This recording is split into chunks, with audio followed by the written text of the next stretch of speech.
Hello everyone, welcome to my YouTube channel Shahzad smart study. तो आज के इस सेशन में हम पॉलिटिक्स स्टार्ट करने वाले हैं।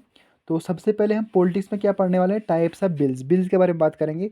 बिल्कुल डिटेल में बात करेंगे because it is very basic. इसके बिना पॉलिटिक्स स्टार्ट नहीं करी जा सकती। सबसे पहले बेसिक चीज़ें समझते हैं जिसकी आगे ज़रूरत आने वाली है। अगर हम ये टर्म्स नहीं समझेंगे बिल होता क्या है, तो आने वाले जो लेक्चर्स होंगे, आने वाले जो टॉपिक होंगे, उनमें जो है दिक्कत फेस करनी पड़ेगी, क्योंकि वहाँ पे टर्म्स समझ नहीं आती है कि होता क्या है। तो सबसे पहले हमें समझना होगा कि बिल्स होता क्या है और बिल के कितने प्रकार होते हैं। उससे पहले हम समझेंगे कि पॉलिटिक्स के कितने आर्गन होते हैं। जो पॉलिटिक्स के कितने अंग होते हैं, हमें पहले समझना होगा कि पॉलिटिक्स के कितने अंग होते हैं। Number first legislature, number second executive, number third judiciary. ठीक है। तो पॉलिटिक्स के तीन आर्गन होते हैं, लेजिस्लेचर, एग्जीक्यूटिव एंड जुडिशरी। जिसमें क्या आता है, लेजिस्लेचर में क्या आता है, जैसे कि संसद है, जैसे कि पार्लियामेंट है। तो लेजिस्लेचर में क्या होता है कि टू मेक लॉज, यहाँ पे कानून बनते हैं, लेजिस्लेचर में कानून बनते हैं। तो उसके बाद जो एग्जीक्यूटिव है, जो कानून बन गए लेजिस्लेचर में, तो एग्जीक्यूटिव में क्या होता है, यहाँ पर इम्प्लीमेंट लॉ को किया जाता है, मीन्स यहाँ पे कानून को लागू किया जाता है। जैसे कि आईएएस ऑफिसर होते हैं, आईपीएस ऑफिसर होते हैं, पुलिस होती है, तो ये जो है कानून को इम्प्लीमेंट करते हैं। उसके बाद जो जुडिशरी आता है, जुडिशरी क्या करता है, टू चेक द लॉ, मतलब जो बने हुए कानून को जो है चेक करते हैं कि ये जो कानून बना, क्या ये कॉन्स्टिट्यूशन के अकॉर्डिंग बना कि नहीं बना।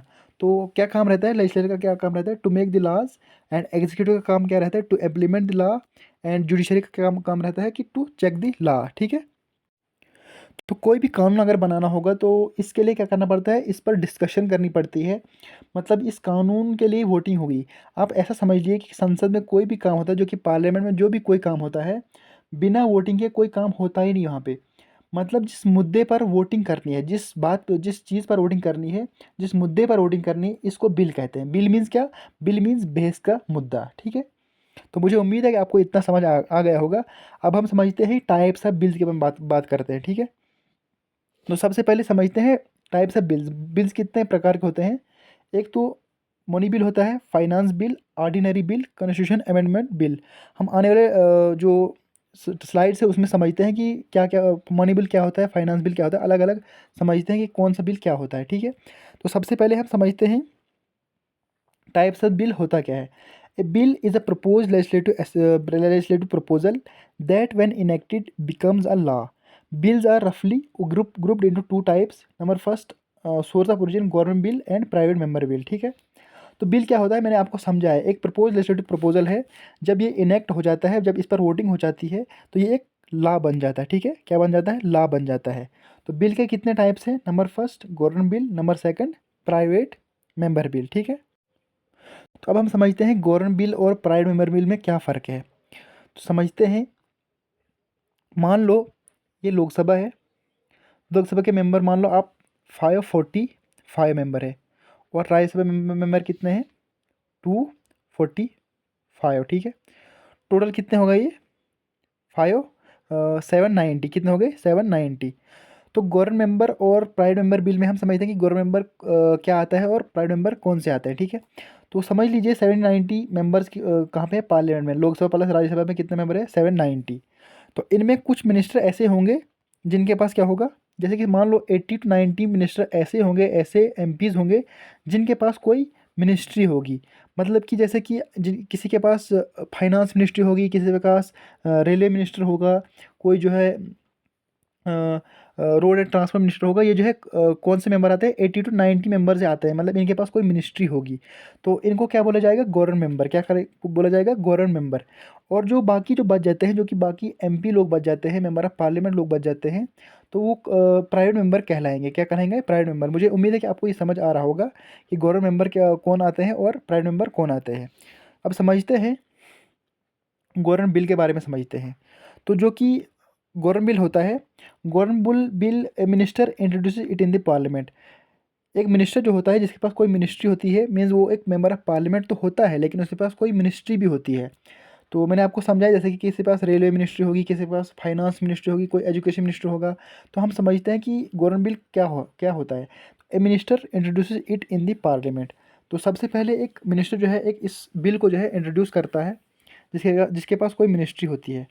तो it has a better probability of being approved by the parliament. जो गवर्नमेंट मेंबर होता है, जो गवर्नमेंट बिल होता है, इसकी ज़्यादा संभावना रहती है कि ये पार्लियामेंट में अप्रूव हो जाए, जल्दी अप्रूव हो जाए, ठीक है। तो it's introduction in house necessities a 7 day notice. तो अगर गवर्नमेंट मेंबर ने कोई बिल पेश करना होगा, तो ये बिल जो है इसको 7 दिन की नोटिस देनी पड़ती है कि मैंने जो बिल जो है मैंने पार्लियामेंट में पेश करना है, पार्लियामेंट में इंट्रोड्यूस करना है। तो गवर्नमेंट बिल में ज़्यादा संभावना होती है कि ये जल्दी अप्रूव हो जाता है पार्लियामेंट में। तो अब समझते हैं प्राइवेट मेंबर के बारे में, समझते हैं प्राइवेट मेंबर बिल क्या होता है। तो प्राइवेट मेंबर बिल क्या होता है? A private member is the any member of parliament who is not a minister. आपको मैंने समझाया कि जिसके पास कोई मिनिस्ट्री नहीं है, मेंबर ऑफ पार्लियामेंट तो है वो, लेकिन उसके पास कोई मिनिस्ट्री नहीं है। He should be a Lok Sabha और राज्यसभा मेंबर। हम ऐसा समझते हैं कि प्राइवेट मेंबर हम है, नहीं, हम कुछ नहीं है। वहाँ पे हमने चुना हुआ पर्सन भेजा है पार्लियामेंट में, तो वो एक प्राइवेट मेंबर कहला जाएगा। और अगर वो बिल पे कोई पेश करेगा तो वो प्राइवेट मेंबर बिल कहला जाएगा, ठीक है। तो it is the bill introduce by a non ministerial member of parliament. आपको मैंने समझाया कि जो प्राइवेट मेंबर बिल होता है, इसको कोई नॉन मिनिस्टर जो है इसको इंट्रोड्यूस करता है, मीन्स उसके पास कोई मिनिस्ट्री नहीं होती है। सच मेंबर ऑफ पार्लियामेंट में बिलोंग टू एनी पार्टी, किसी किसी भी पार्टी का होता है, बस वो मेंबर ऑफ पार्लियामेंट होना चाहिए। Bills of this nature can only be introduced and debated on Fridays। तो ये जो प्राइवेट मेंबर बिल होते हैं, जो प्राइवेट मेंबर बिल होते हैं, ये कहाँ कब जो इंट्रोड्यूस करा जाता है? सिर्फ फ्राइडेज़ के दिन जो है ये इंट्रोड्यूस करा जाते हैं पार्लियामेंट में। It's introduction in house requires 1 months notice. तो इन प्राइवेट मेंबर को 1 मंथ पहले नोटिस देनी पड़ती है कि हमने जो है ये बिल इंट्रोड्यूस करना है पार्लियामेंट में, ठीक है। मुझे उम्मीद है कि आपको गवर्नमेंट मेंबर बिल और प्राइवेट मेंबर बिल में समझ आ गया होगा कि गवर्नमेंट मेंबर क्या है और प्राइवेट मेंबर बिल क्या है, ठीक है। अब हम समझते हैं कि कितने प्रकार के बिल होते हैं, ठीक है। तो हम समझते हैं सबसे पहले मनी बिल के बारे में बात करेंगे। किसके बारे में बात करेंगे? मनी बिल के बारे में बात करेंगे, ठीक है। और उसके बाद हम फाइनेंस बिल के बारे में बात करेंगे और ऑर्डिनरी बिल के बारे में बात करेंगे एंड कॉन्स्टिट्यूशन अमेंडमेंट बिल के बारे में बात करेंगे। समझते हैं कि मनी बिल होता क्या है, ठीक है। मनी बिल क्या होता है? It is the bill that deals solely with one or more money issues under article 110 which are as follows, ठीक है। तो जो मनी बिल होता है ये किसके साथ डील करता है? इसमें क्या कहता है? फाइनेंस प्लस टैक्स, मीन्स एक ऐसा बिल होता है। तो ये जो आर्टिकल 110 है, आर्टिकल 110 इसको डिसाइड करता है कि ये मनी बिल है कि कौन सा बिल है। कौन सा आर्टिकल इसको डिसाइड करता है? आर्टिकल 110। ये क्वेश्चन जो है आएगा, एग्जाम में आया हो क्वेश्चन भी है, और ये डिसाइड करेंगे कि ये मनी बिल है कि कौन सा बिल है। इसमें क्या क्या आता है? इम्पोजिशन, एबॉलिशन, रेमिशन, अल्ट्रेशन और रेगुलेशन ऑफ एनी टैक्स। किसी भी टैक्स को इम्पोज करना होगा, एबॉलिश करना होगा, रेमिशन करना होगा, अल्ट्रेशन करना होगा, कोई चेंजिंग करनी होगी, तो ये जो है मनी बिल के केस में हो जाएगा, ठीक है। तो उसके बाद burrowing of money by the government. अगर गवर्नमेंट ने जो है मनी को बारो करना होगा तो ये बिल भी जो है मनी बिल में आएगा, ठीक है। उसके बाद थर्ड थर्ड पॉइंट की बात करेंगे, custody of consolidated fund of India और कंटीजेंसी फंड ऑफ इंडिया। तो अगर डिपॉजिट और withdrawal from any such fund, मतलब आप समझ लीजिए कि ऐसा कि कस्टडी ऑफ कंसोलिडेटेड फंड से कोई पैसा विड्रा करना है या इससे डिपॉजिट करना, या इससे कोई मनी डिपॉजिट करना है। तो कंसोलिडेटेड फंड क्या होता है और कंटिजेंसी फंड ऑफ इंडिया क्या होता है? जैसे कि जो हम टैक्स का पैसा भरते हैं, तो ये टैक्स का पैसा कहाँ जाता है? कंसोलिडेटेड फंड में जाता है। तो अगर गवर्नमेंट ने जो है यहाँ से पैसा डिपॉजिट कर, यहाँ पर डिपॉजिट पैसा करना है या यहाँ से विड्रॉवल पैसा करना है, तो ये जो है मनी बिल के केस में आएगा, ठीक है। तो मनी बिल के बारे में इतना हमने समझा। उसके बाद हम बात करते हैं पॉइंट्स टू रिमेंबर। क्या क्या पॉइंट्स याद रखने हैं मनी बिल के केस में जो कि इंपॉर्टेंट है? A money bill can be introduced only in Lok Sabha and only with the president's approval. जो मनी बिल होता है ये सिर्फ लोकसभा में इसको इंट्रोड्यूस करा जाता है, मतलब यहाँ पर राज्यसभा मेंबर्स की कोई ज़रूरत नहीं होती, सिर्फ यहाँ पे लोकसभा में इसको इंट्रोड्यूस करा जाता है। And only with the president's approval. हमें सबसे पहले जो है प्रेसिडेंट से पूछना पड़ता है कि हम जो ये मनी बिल है ये इंट्रोड्यूस कर रहे हैं, ठीक है। मनी बिल के केस में ऐसा होता है। तो it simply requires a simple majority and the speaker must certify it as money bill before it is transmitted to Rajya Sabha, ठीक है। मतलब इसमें क्या होता है कि इसमें एक सिंपल मेजॉरिटी होनी चाहिए। जैसे कि लोकसभा में पास हो गया है और अब इसकी ज़रूरत ही नहीं है राज्यसभा मेंबर के पास भेजने की। अगर भेजेंगे भी तो लेकिन वो क्या करते हैं, उनको कोई अथॉरिटी नहीं है कि इसको अमेंड करें या इसको रिजेक्ट करें। तो the the Rajya Sabha does not have authority to amend और रिजेक्ट बिल। इनके पास कोई अथॉरिटी नहीं होती कि ये बिल को अमेंड कर सकें या रिजेक्ट रिजेक्ट करें, ठीक है। तो it is not possible to come to a deadlock. Means यहाँ पर कोई डेडलॉक होगा ही नहीं, क्योंकि अगर राज्यसभा मेंबर के पास पावर नहीं है तो डेडलॉक हो ही नहीं सकता है। ये सिंपल सी बात है कि डेडलॉक तब होगा जब राज्यसभा मेंबर के पास पावर होगी। मीन्स अगर वो अगर बिल को रिजेक्ट करेंगे तो वहाँ पे डेडलॉक क्रिएट हो सकता है। तो मनी बिल के केस में जो है कोई पॉसिबिलिटी नहीं है कि यहाँ पे कोई डेडलॉक होगा। तो अब हम समझते हैं फाइनेंस बिल के बारे में बात करते हैं। मनी बिल के बारे में हमने बात की, अब हम फाइनेंस बिल के बारे में बात करेंगे। तो फाइनेंस बिल आर्टिकल 117 में आता है, addresses non monetary issues in addition to the monetary issues listed in article 110। Mean जो कि 117 आर्टिकल में जो लिखा गया है, तो यहाँ पे जो है फाइनेंस बिल की बात करी गई है। किस आर्टिकल में? 117, ठीक है, भाग 1 में, ठीक है। तो finance bill is similar to a money bill. तो इन टू एस्पेक्ट, दो एस्पेक्ट में जो है फाइनेंस बिल जो है मनी बिल के सिमिलर है। कैसे है? Because only finance bill is similar to money bill in two aspects, only the Lok Sabha has the power to introduce. जैसे कि हमने पढ़ा, मनी बिल में क्या है, सिर्फ लोकसभा जो इसको इंट्रोड्यूस कर सकते हैं, लोकसभा में ही इसको इंट्रोड्यूस करा जा सकता है। तो ऐसा ही जो है फाइनेंस बिल में होता है कि इसको भी सिर्फ लोकसभा में इसको इंट्रोड्यूस करा जाता है।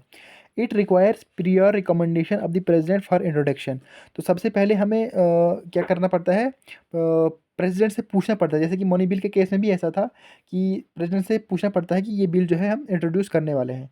तो उसके बाद बात करते हैं finance bill differs from money bill in the following aspects. तो फाइनेंस बिल कैसे डिफरेंट है मनी बिल के केस के कंपेटिटिव में? It can be either rejected or amended by Rajya Sabha which is not in the case of money bill. जैसे कि मैंने समझाया आपको कि मनी बिल जो होता है, इसमें मतलब कोई राज्यसभा के पास पावर ही नहीं होती है कि ये बिल को जो है रिजेक्ट कर सके या अमेंड कर सके, ठीक है। तो यहाँ पे पावर है राज्यसभा मेंबर के पास कि ये जो है बिल को रिजेक्ट भी कर सकते हैं और अमेंड करने के लिए भी भेज सकते हैं। तो ये एक डिफर हो गया, ठीक है। सेकंड की बात करते हैं, in the event of deadlock the president में काला जॉइंट सेशन। अगर डेडलॉक होगा, मैंने आपको बताया अगर राज्यसभा के पास पावर है तो डेडलॉक तो हो ही सकता है। अगर राज्यसभा के पास पावर नहीं है, जैसे कि मनी बिल के केस में हमने पढ़ा, वहाँ पर राज्यसभा के पास कोई पावर नहीं थी, तो वो वहाँ पे डेडलॉक क्रिएट हो ही नहीं सकता है। लेकिन फाइनेंस बिल के केस में क्या है कि यहाँ पे डेडलॉक क्रिएट हो सकता है, क्योंकि यहाँ पे राज्यसभा मेंबर के पास जो है पावर है। ये बिल को जो है अमेंड करने के लिए भेज सकते हैं या रिजेक्ट भी कर सकते हैं। तो यहाँ पे डेडलॉक जो है क्रिएट हो सकता है। उसके बाद बात करते हैं द प्रेसिडेंट में रिटर्न द बिल फॉर रिकॉन्सिडरेशन। तो प्रेसिडेंट जो है ये रिकॉन्सिडरेशन के लिए भेज सकते हैं। मीन्स कि अगर प्रेसिडेंट के पास ये बिल गया, समझ लो ये लोकसभा मेंबर के में पास हो गया, अब राज्यसभा मेंबर में भी पास हो गया, तो प्रेसिडेंट में रिटर्न द बिल फॉर रिकॉन्सिडरेशन। तो प्रेसिडेंट को अगर लगा कि इस बिल में कुछ और ऐड करना है तो ये रिकॉन्सिडरेशन के लिए भेज सकते हैं। मीन्स ये वापस लोकसभा को भेज सकते हैं कि इसको थोड़ा सा अमेंड कर लीजिए। तो प्रेसिडेंट के पास पावर है कि इसको जो है रिकॉन्सिडरेशन के लिए भेज सकते हैं। तो मैंने आपको समझाया मनी बिल के केस में क्या होता है और फाइनेंस बिल के केस में क्या होता है। तो अब समझते हैं हम कॉन्स्टिट्यूशनल अमेंडमेंट बिल। क्या समझते हैं? Constitutional amendment bill article 368 explain that Parliament under Article 368 can alter any aspect of the Constitution, including the fundamental rights, but without compromising the basic structure of the Constitution. तो कोई भी amend कर सकते हैं हम फंडामेंटल राइट, लेकिन कोई basic structure change नहीं होना चाहिए कॉन्स्टिट्यूशन का, ठीक है। तो article 368 a part 20 of the Indian constitution allows for two sorts of amendments. तो समझते हैं, by special majority of parliament. कोई भी कॉन्स्टिट्यूशन अमेंडमेंट बिल अगर इंट्रोड्यूस करना होगा तो स्पेशल मेजॉरिटी होनी चाहिए। तो मैं आपको समझाता हूँ कि स्पेशल मेजॉरिटी और सिंपल मेजॉरिटी में क्या फ़र्क है। जैसे कि सिंपल मेजॉरिटी क्या होता है कि सिर्फ ये जो है लोकसभा मेंबर अगर लोकसभा मेंबर में पास हो जाता है तो राज्यसभा के पास कोई पावर नहीं होती, तो वो एक सिंपल मेजॉरिटी कहलाएगा। लेकिन यहाँ पर स्पेशल मेजॉरिटी, अगर कॉन्स्टिट्यूशन अमेंडमेंट बिल को जो अमेंड करना होगा तो उसमें क्या होता है, स्पेशल मेजॉरिटी की ज़रूरत होती है। जैसे कि अगर लोकसभा मेंबर पास हो गया तो ये राज्यसभा मेंबर में भी पास होना चाहिए, तो ये एक स्पेशल मेजॉरिटी कहलाता है। Bye special majority of the parliament with the ratification by half of the total seats, ठीक है। तो उसके बाद बात करते हैं, अनलाइक अ मनी बिल और a finance bill it does not require the president's prior recommendation. जैसे कि फाइनेंस बिल और मनी बिल में केस में क्या था कि यहाँ पे जो है प्रेसिडेंट से पहले पूछना पड़ता था कि हमने जो ये बिल जो है इंट्रोड्यूस करना है पार्लियामेंट में। लेकिन कॉन्स्टिट्यूशन अमेंडमेंट बिल के केस में ऐसा बिल्कुल नहीं है कि प्रेसिडेंट से पहले पूछना है कि हमने ये बिल इंट्रोड्यूस करना है। डायरेक्ट पार्लियामेंट में ये बिल को जो है इंट्रोड्यूस कर सकते हैं। It can be presented in either house and would require the president's prior recommendation. इसको जो है क्या करना पड़ता है, कॉन्स्टिट्यूशन अमेंडमेंट बिल को क्या करते हैं, किसी भी हाउस में इसको इंट्रोड्यूस कर सकता है। मतलब कि ये लोकसभा में भी इंट्रोड्यूस हो सकता है और राज्यसभा में भी इंट्रोड्यूस हो सकता है। उसके बाद बात करते हैं, there can be a deadlock but there can not be a joint sitting to resolve it. अब ये समझ लीजिए कि यहाँ पे सिर्फ एक डेडलॉक क्रिएट हो सकता है। मीन्स अगर जो है राज्यसभा में लोकसभा मेंबर में बिल पास हो गया, लोकसभा में बिल पास हो गया, अब राज्यसभा में बिल रिजेक्ट करा गया राज्यसभा मेंबर द्वारा, ठीक है। तो there can be a deadlock, तो वहाँ पे डेडलॉक क्रिएट हो जाएगा, मतलब जो बिल पास ही नहीं होगा तो डेडलॉक हो जाएगा। मीन्स यहाँ पे लेकिन जॉइंट सिटिंग नहीं हो जाएगी।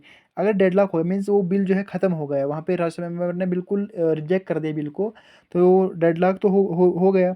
अब क्या है, जॉइंट सिटिंग लेकिन नहीं होगी। जैसे कि प्रेसिडेंट फिर जॉइंट सिटिंग करता है, जैसे कि अगर डेडलॉक हो गया, अगर राज्यसभा मेंबर में जो है बिल पास नहीं हुआ, तो वहाँ पे जो है प्रेसिडेंट जो है जॉइंट सिटिंग कराता है। लेकिन कॉन्स्टिट्यूशन अमेंडमेंट बिल के केस में ऐसा बिल्कुल भी नहीं है।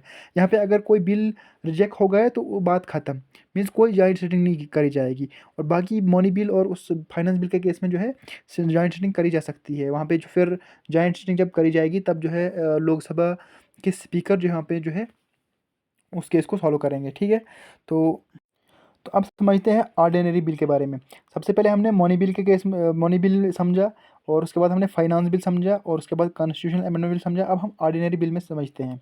Ordinary bills do not require the president's recommendation and can be presented in either house. इसको जो है किसी भी हाउस में प्रेजेंट कर सकते हैं, या तो लोकसभा में प्रेजेंट कर सकते हैं या राज्यसभा में प्रेजेंट कर सकते हैं।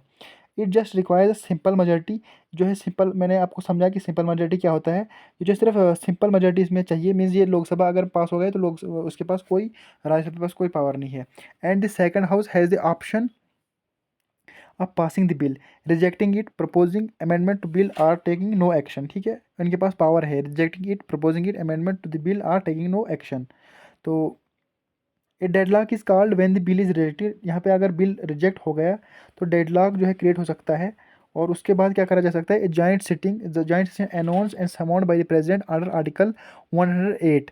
तो यहाँ पे अगर डेडलॉक हो गया, मीन्स यहाँ पे बिल जो है बिल में जो है राज्यसभा में जैसे कि बिल जो है रिजेक्ट हो गया, तो यहाँ पे डेडलॉक तो हो गया। एक जॉइंट सेशन करा जाएगा, जो कि प्रेसिडेंट जो है समॉन्ड करता है, मीन्स प्रेसिडेंट अनाउंस करता है under under article 110। Under one article 108 के मुताबिक जो है इसको जो है जॉइंट सिटिंग करा जाता है and could break the deadlock, और डेडलॉक को जो है ख़त्म करा जा सकता है। तो आज के टॉपिक में हमने क्या क्या पढ़ा, तो हमने जो है आज के टॉपिक में क्या क्या पढ़ा, टाइप्स ऑफ बिल्स के बारे में बात करी। बिल्स होता क्या है, बिल्स कितने प्रकार के होते हैं। तो हमने समझा कि बिल्स जो कितने प्रकार के होते हैं, जैसे मनी बिल के बारे में बात करी हमने, फाइनेंस बिल के बारे में बात करी, और ऑर्डिनरी बिल के बारे में बात करी, कॉन्स्टिट्यूशन अमेंडमेंट बिल के बारे में बात करी। तो आज के लिए इतना काफ़ी है, हमने बिल समझा। अगर आपको समझ नहीं आई तो आप ज़रूर कमेंट कर दीजिएगा, और आने वाले लेक्चर में जो हम प्रियम्बल के बारे में बात करते हैं। तो आज के लिए इतना काफ़ी है, और अगर आप इस चैनल पर नए हैं तो चैनल को ज़रूर सब्सक्राइब करें, शेयर करें, लाइक करें। थैंक यू, धन्यवाद।